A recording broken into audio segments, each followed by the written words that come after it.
Bonjour à toutes et à tous, merci de me recevoir et merci aux organisateurs et organisatrices de ce colloque.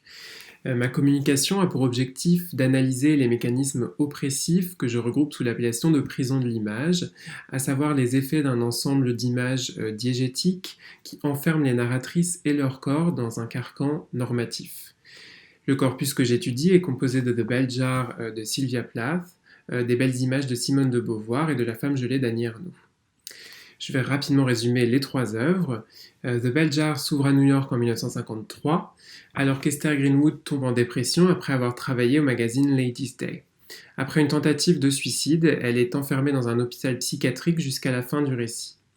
La dépression se trouve aussi dans les belles images. Laurence, publicitaire bourgeoise dans les années 60, subit une série de désillusions qui la conduit à cet état, avant de décider de prendre en main l'éducation de ses filles pour ne pas qu'elles deviennent des belles images comme elle. Enfin, la narratrice de La femme gelée semble déchirée entre des influences contradictoires. De son enfance et de son adolescence dans les années 50, elle décrit une tension entre son foyer populaire et son école catholique rigide. Après la parenthèse des études, son mariage la gèle. Sans emploi, elle finit par s'occuper seule de son enfant et de son foyer. Ces trois œuvres reflètent le flot d'images qui traverse les sociétés françaises et états-uniennes d'après-guerre, renforcées par la société de consommation. Des penseurs et penseuses tels que Debord, Baudrillard ou Sontag ont critiqué ce ruissellement, en partie responsable du renforcement des rôles genrés traditionnels. La fin de la Seconde Guerre mondiale a marqué en effet un retour de nombreuses femmes chez elles, chacune étant confinée, je cite Friedan dans The Feminine Mystique, à son propre corps, à sa beauté, à l'entretien du mari, des enfants et du foyer. Ce problème sans nom, décrit par Friedan, est principalement états-unien, mais a aussi touché l'Europe de l'Ouest et ses politiques natalistes. La prison de l'image, c'est donc un système de clichés construit par une idéologie patriarcale et capitaliste, imposant le retour à un rôle essentialisant et normalisant le comportement et l'apparence physique des femmes. Pour analyser ce système, je vais d'abord survoler les effets de ces images dans le corpus, puis je décrirai l'ultime étape de ce contrôle de la prison de l'image à travers le reflet du miroir devenu examen disciplinaire, comme théorisé par Foucault dans Surveiller et punir. Avant de commencer, il est important de rappeler que je parle ici principalement de femmes blanches, hétérosexuelles et bourgeoises ou devenues bourgeoises. D'un point de vue situé, je ne peux évidemment pas comprendre l'étendue des oppressions que je discute, et j'essaie au mieux, à l'aide des récits de mon corpus, de perspectives féministes et de recherches dans les archives, de soutenir un point de vue le plus informé possible. Tout d'abord, je vais me concentrer sur les magazines et la publicité pour souligner le rôle de ces images qui sont vraiment les barreaux de cette prison. Les magazines féminins sont prescriptifs et normatifs. Ils tendent à uniformiser comportement et apparence. J'ai analysé beaucoup de magazines mentionnés par les autrices, comme des exemplaires de Mademoiselle que Plath avait en sa possession, ou des exemplaires de Femmes pratiques et du Petit écho de la mode pour Ernaux. Les images de ces magazines sont pour la plupart des injonctions à maigrir, se faire belle, être épouse et bonne mère. Vous voyez maintenant à l'écran un exemple d'image tiré du Ladies' Home Journal. On voit que la femme au foyer est ici une vache laitière qui nourrit sa famille, ce qui est suffisamment parlant. Comme l'écrit Sontag dans Regarding the Pain of Others, dans un magazine, c'est l'image qui dirige le texte. Il y a dans le corpus plusieurs exemples où l'image des magazines dirige le récit, comme lorsque la narratrice de La femme gelée décide de se coiffer de telle manière car un homme lui conseille de le faire après l'avoir vu sur la couverture de Nous deux. Les injonctions des magazines sont appuyées par le male gaze et les images deviennent des supports idéaux pour l'imposition d'une norme. La publicité a quant à elle tendance à réifier le corps féminin. En érotisant les objets et en plaçant la femme au centre de ses images commerciales, elle entretient l'association femme-marchandise. L'exemple frappant de la création d'une publicité par Laurence dans Les belles images souligne un double mouvement, par ailleurs décrit par Baudrillard dans La société de consommation, entre érotisation de l'objet vendu et réification du corps féminin servant à vendre. Laurence souhaite en effet vendre des panneaux de bois et hésite entre deux publicités, l'une se servant de la métonymie de la matière pour l'objet en présentant une forêt, l'autre figurant une femme en déshabillé vaporeux entourée de panneaux de bois. Elle choisit la deuxième, réduisant volontairement la femme à son corps et son corps à un objet, l'enfermant par là dans l'immanence la plus complète. Laurence, la publicitaire, se fait paradoxalement la représentante de cette prison de l'image, soulignant la mauvaise foi qui caractérise pour Beauvoir certaines femmes participant au système qui les domine.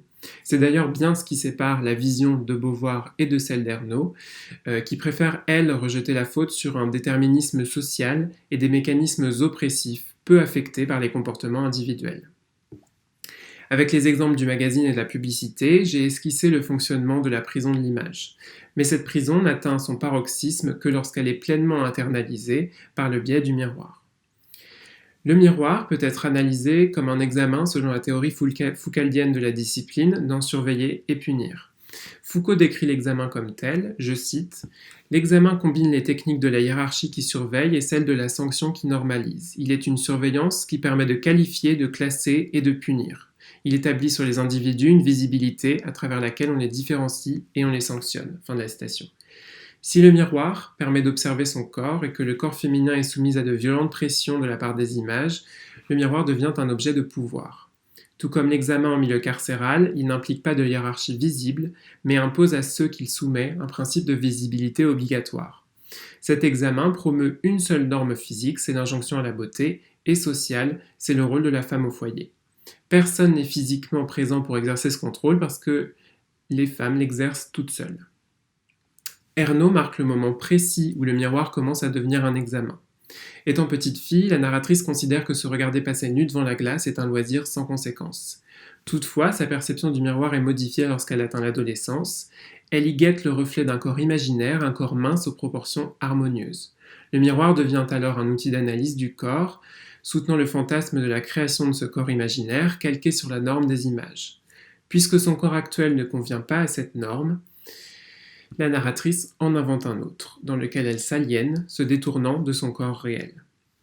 L'identité s'aplatit sur le miroir et le jeu devient apparence, n'attendant plus que le regard de l'autre pour s'actualiser.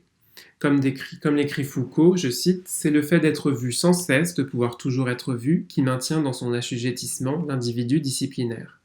Et l'examen, c'est la technique par laquelle le pouvoir, au lieu d'émettre des signes de sa puissance, capte ceci dans un mécanisme d'objectivation. » Cette prison pousse la narratrice à haïr son corps car il ne peut atteindre la norme des images. Elle écrit alors « De désespoir, un jour, je cracherai sur ma tête dans la glace. » Crachant sur son visage, renvoyé par le truchement du miroir, elle rejette la discipline de l'image, non par révolte, mais par dégoût de son propre corps. L'examen du miroir est aussi douloureux pour Esther dans The Bell Jar. Lorsqu'elle s'y regarde, elle ne se reconnaît pas. Alors que le stade du miroir constitue selon Lacan, une étape essentielle dans la construction de l'identité, Esther devient autre à travers son reflet. Tour à tour chinoise puis amérindienne, elle rejette toute identification au modèle féminin promu aux États-Unis dans les années 50, ainsi qu'à la norme physique professée par les images. Elle se voit comme autre, ou plutôt comme l'autre. Les Américains blancs voient pour la plupart les minorités racisées comme autres essentielles, les déshumanisant et construisant leur identité par contraste. Pendant la Seconde Guerre mondiale et les décennies qui suivirent, les Asiatiques sont devenus cette altérité que les Afro-Américains représentaient déjà et continuent de représenter. La référence à une chinoise par le biais du miroir, aussi problématique soit-elle, est intéressante car parfaitement ancrée dans son contexte historique. L'examen du miroir est douloureux pour Esther car elle ne souhaite pas s'identifier à la norme physique et sociale de son époque. Cet examen ne cesse alors de punir la narratrice en l'aliénant. Dans Les Belles Images, Laurence semble complètement insensible à l'examen du miroir. Même sans s'intéresser à sa propre image, elle en est toutefois victime. Alors qu'elle et sa mère Dominique sont devant le miroir, Laurence se concentre sur le reflet de sa mère qui semble paniquer à l'idée de vieillir. Dominique se prête en effet à l'examen du miroir et visiblement en souffre. Pourtant, elle est un modèle pour sa fille car elle incarne cette belle image. Si le miroir est un examen pour Dominique, Laurence le vit par procuration en l'admirant. Se crée alors un jeu de regard comme un symbole de l'influence du miroir de génération en génération. Comme l'écrit Foucault, je cite encore, « L'examen fait aussi entrer l'individualité dans un champ documentaire. Il laisse derrière lui toute une archive qui se constitue au ras des corps et des jours. » Dans le cas du miroir, cette archive s'incarne dans le reflet des générations précédentes et la prison de l'image se trouve sans cesse renouvelée.